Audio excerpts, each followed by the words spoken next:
there! And in today's episode, I'll be sharing with you one of Italian's favorite plate. At yan ay ang chicken cacciatora. At napakadali lang gawin. But I'm sure you will love it dahil napaka-yummy nito. So, come on, let's get started!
And you can make many variations dito. You could use, instead of chicken, pork, or beef, dito nga sa Italy, they use rabbit or sheep. Ano pa kaya ang pwede natin gawin yung variation nito? Or variations ng mga meat ngayon. So I do hope you will try this dahil so easy and so yummy.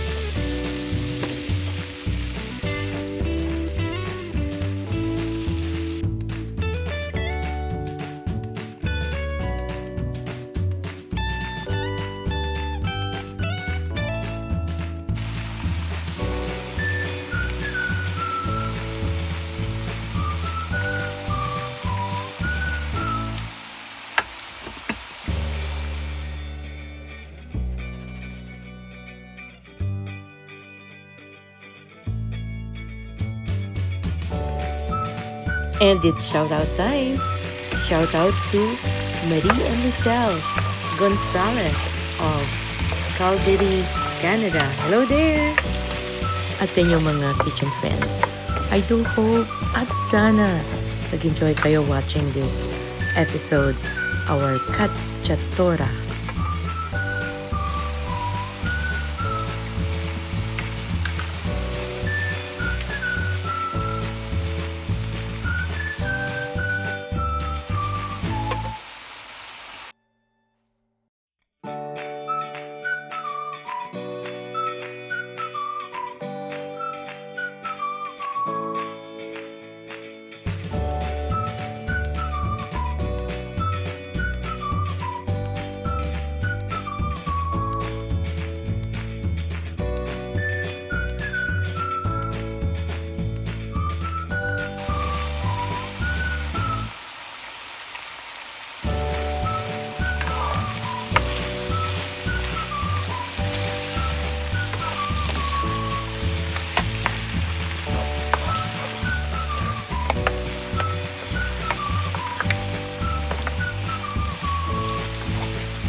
So please stay tuned.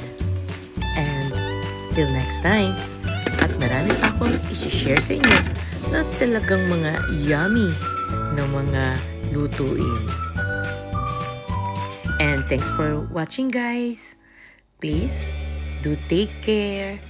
Stay well. God bless. Bye!